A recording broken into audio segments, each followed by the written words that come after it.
Neighbors are rebuilding their house today, so that's exciting. This is the front garden. This is tomato plant that was started in the greenhouse and moved out. I'm just raising it in a container. I'll move it back in when it starts to get wintry and see if we can keep them growing through the winter. This one is a beefsteak tomato, and then these ones are little plum tomatoes. And its friend in the back, I think, is also a beefsteak. So yeah, we've got 3 little tomato plants just in containers. Because the containers are small, it's stunting their growth. I'll show you bigger versions of these same plants that started at the same time. This is a cabbage growing in a container. I think that was the one that got decimated by slugs and it came back. Potatoes growing in a container. These are my chard that I've let go to seed, and I'm just waiting for them to be fully mature so I can harvest them and then replant later. It's a broad bean and some basil. This is the strawberry boxes with some radishes and some kale. And there's another cabbage hidden back there and a nasturtium. These are 2 Brussels sprouts that I'm growing in containers that I bring in and out of the greenhouse if we start to get too much water, just so that they don't get flooded out. But you can see teeny tiny little Brussels sprouts growing down the stalk. And then this is the other strawberry bucket. My greenhouse, I'm pretty sure these are some eggplants from last year that I had thrown an eggplant in here and let it just rot and self-seed. There's chives, they're perennial, and then grapes. So we should have those in about another month or 2. And potatoes growing in an IKEA bag. I sowed some like Asian cabbages on top of here the other day just because there was open space. I need to water it and hopefully they'll germinate. There's a cabbage back there. These are beets that are from the grocery store that I'm growing for seed. I think this is a black currant. I had black currants next to this pot last year, and I think some of them fell down and then just made their own plants. So I'm waiting for them to get more established and then I'll transplant them out somewhere. Another cabbage. This is a pot with asparagus in it, and I sowed a broad bean in there. So we should have broad beans soon.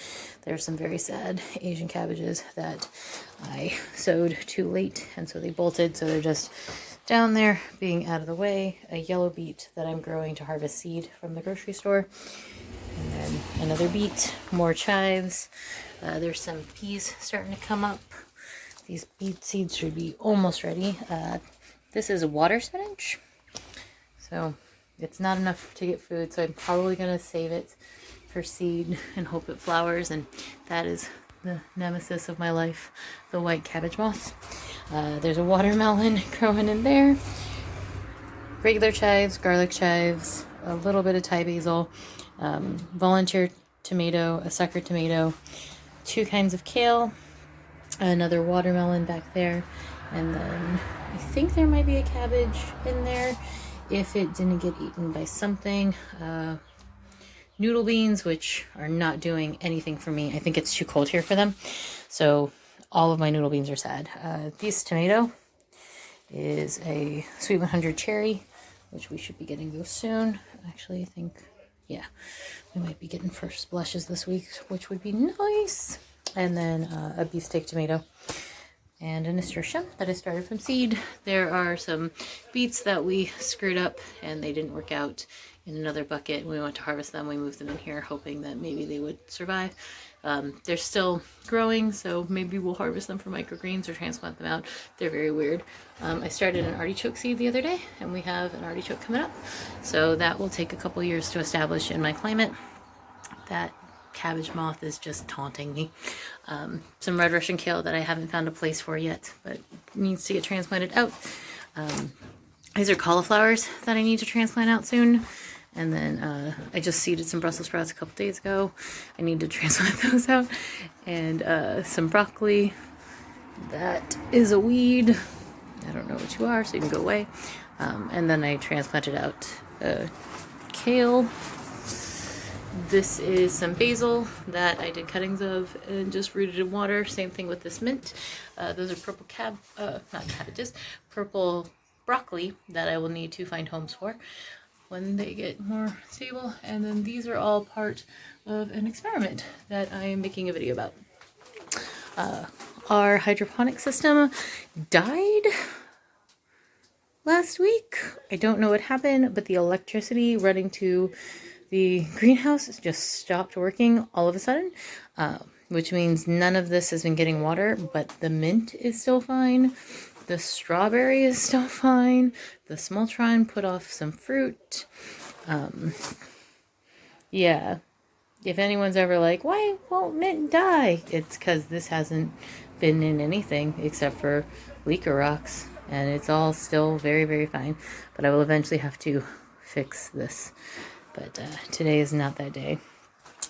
These tomato plants are from suckers that are on those tomato plants. And they're both very prolific, very big. I don't think the quality of the soil is as good as that one.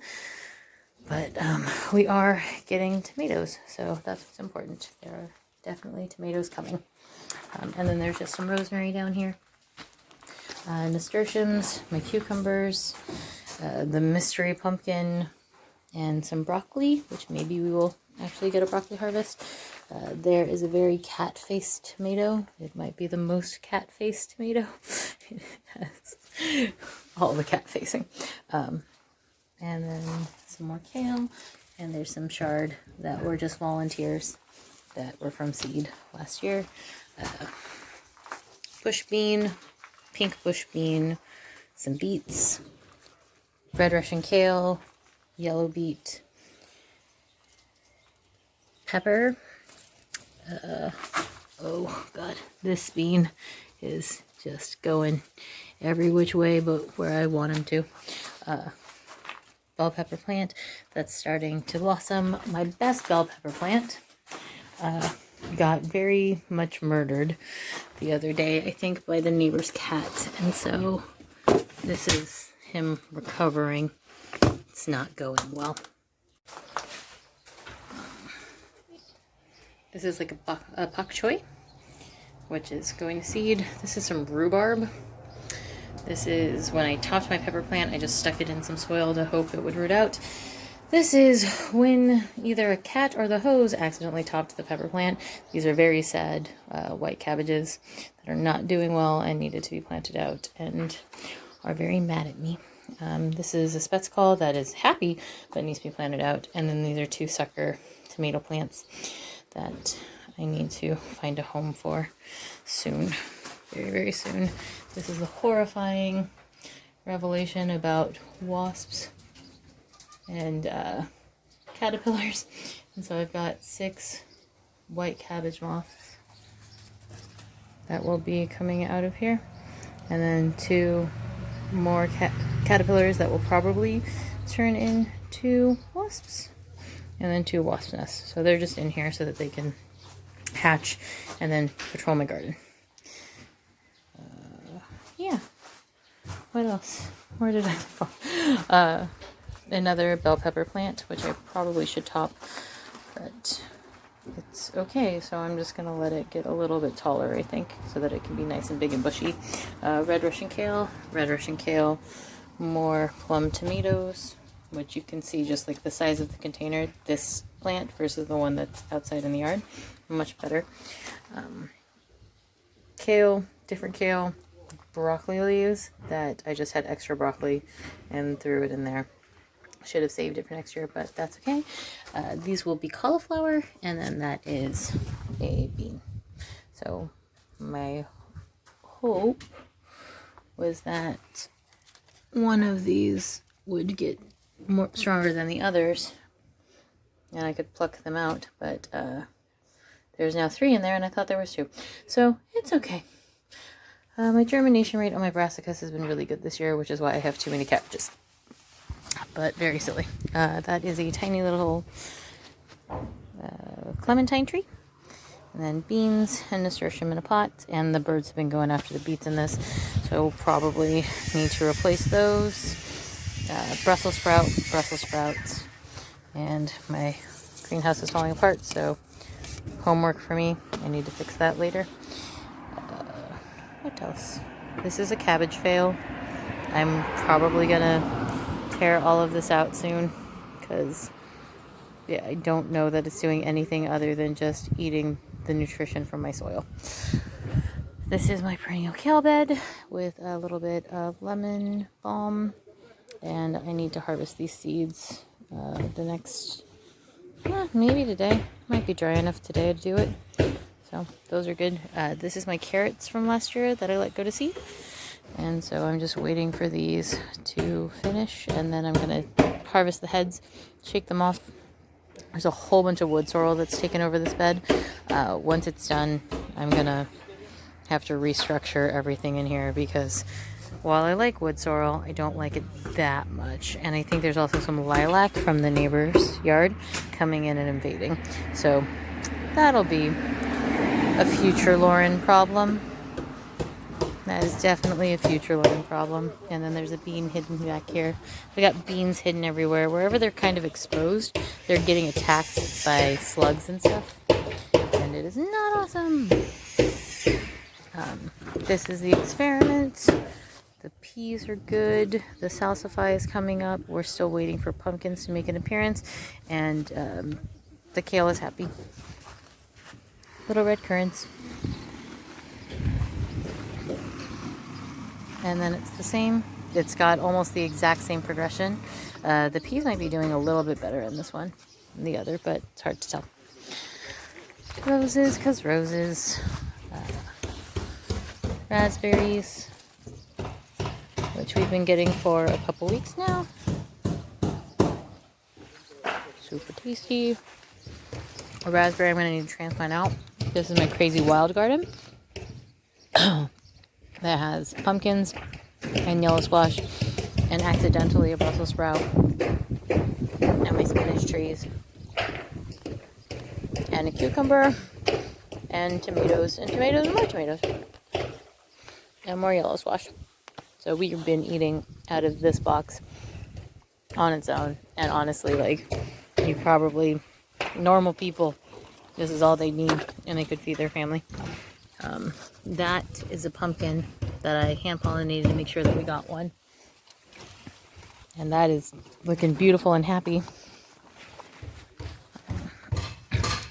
More raspberries. This is another pumpkin. Sad pumpkin on the ground. Didn't have a home. Oregano that's blossoming. A couple of broad beans mixed in with kohlrabi. It's my first time growing kohlrabi, so I don't really know what I'm doing, and I definitely planted these too close together, but that's okay. And we are definitely getting pumpkins on this plant. And then there's just kale hidden back there. Another bed of, oh god, we planted cabbage too close together. Mistakes. This is the mirror image of that bed. This is the Hugel bed, and the other one is the No Dig bed. No Dig is doing better than Hugel, but Hugel has a sunflower. So we will be getting a sunflower soon. And everybody's happy. I think I would be happy with this bed if I didn't know about that one. Because this is pretty good. This is not bad. This is totally healthy and happy. But it's not as good as that one. And that one has pumpkins. This one has no pumpkins. So, it does not win. These are volunteer chrysanthemums from last year. Some suckers that we just put in the ground. See if they got it together. Some beets. The one beet hidden in the middle is actually making us beets. These ones keep getting attacked by the birds, so we will never get beets. Some beans, and then tomato suckers, which this gets the most wind, so it has just the thickest stalk. It is the least amount of support, and it's just the strongest plant because it gets beaten the most. And then more potatoes growing in an IKEA bag, and those actually might be getting ready. This is the chicken garden. I have some peas, 2 butternut squash plants that were seeded from a squash that was in the counter in the kitchen and was starting to rot. 2 smultron, which is wild strawberries. They are past their prime because the kids are not picking strawberries. And Svetskal. So this is a pointy little cabbage, and it's just forming up. It's probably a little too hot for it now, but we'll get something out of it. My wild garden, there are 2 blueberry plants and some lavender in this grass, and then Brussels sprouts and tomatoes and a bean, and I just transplanted out some of those onions from inside, and a Spetz which is forming its head. We should probably harvest it in the next month or so.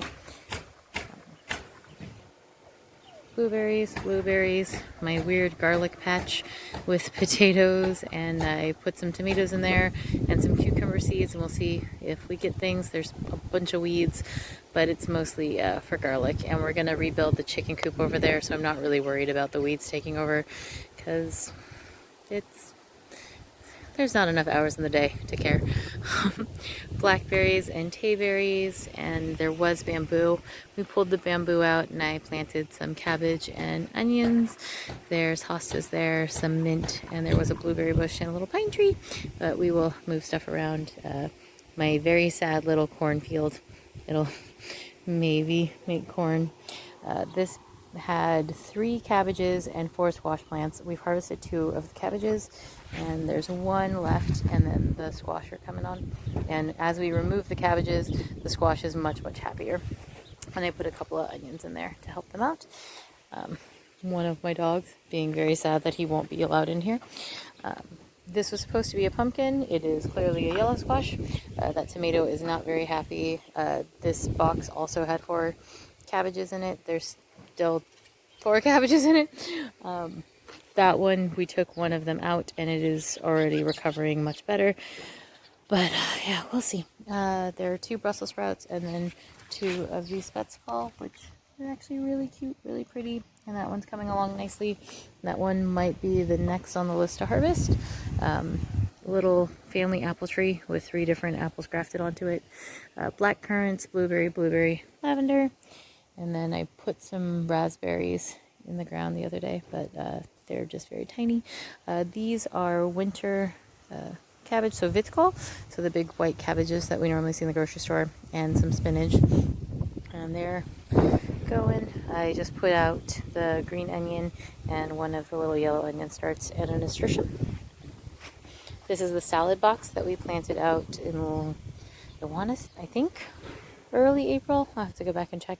And so we've just been harvesting this. That last row bolted, I took everything out, and then I'm letting this one go to seed so we can harvest it and replant next year. I think one of these is about to bolt and flower. This looks like it's about to become an actual seeding plant. There's a sad little pepper in there that is not winning the war against the salad. And then I transplanted out a cabbage and some of the spinach from that first bed when I redid it. And there's a nasturtium in here. And a mystery potato plant that has come from nowhere. And it is flowering, which means we will have a potato harvest. So I might have to completely take out this bed because we have potatoes. There are random potatoes coming up all over, and chard that is self-seeded from last year, and lamb's quarters and horseweed, and it's crazy. I need to do stuff to this. Same thing, mystery potato plants coming up in here. One Spetz. These were my peas, which we've been harvesting for about a month now. And then there's just a pineapple weed. I grow pineapple weed for tea, so you'll see a bunch of random bits of pineapple weed. And then I've already harvested all I need for the year, and it's just hanging out and making stuff for next year. So it'll make seed for next year. We have 2 Brussels sprouts, a Spetz, and some broccoli in the back, and then a Brussels sprout, a onion that has gone to seed. So I'm going to harvest that and use that. Small pumpkin, or not pumpkin, sorry, small watermelon, nasturtiums, beans, and yeah, that's all that's in there. We planted some Jerusalem artichokes that were in the pantry and got gross, and we didn't want to eat them, so I just threw them in the dirt and was like, maybe they'll make a flower. And we definitely have Jerusalem artichokes coming up now, which means we will forever have Jerusalem artichokes unless we get every single one of those tubers out of the ground. There's a potato plant growing next to it in the ground, so I am not hopeful that we will get them out. And then additionally, oh look, more mystery potatoes. Oh look, more mystery potatoes. And then I put this, I think that's a Spetskal cabbage in here. There's 2 small Spetskals, and then there's a butternut squash that started from a seed from a plant that was just in the house. And we had bought a butternut squash at the grocery store, forgot to eat it, and I took the seeds and did paper towel method and ended up with 3 plants. The 2 that are by the chickens and this one. This one's growth is severely stunted because I had planted it with 4 Spetskal at the same time. We've harvested and ate the other 3 that were in this bed. And then this is the last one that was the small one. So we're just letting it go. And I don't think it's actually a Spetskal. As it's getting bigger, it looks more and more like a regular white cabbage, which might be why it is taking a lot longer. So yeah, you know, seeds get mixed up. It's fine. And then that is a sad loofah surrounded by potatoes. So I tried to grow a loofah, and it's apparently surrounded by potatoes. So I don't think that's going to actually work out. This is another loofah seed surrounded by grass. So again, I don't think it's going to work out. Giant asparagus patch. And then there's a melon there, which again, it's been really cold, and I don't think they're actually going to give me fruit or plants. There's a pear tree and an apple tree and a cherry tree. The cherry tree is ready to harvest, but the birds keep beating me to it, so I'm just letting my bird army eat them. That's my garden. It's crazy.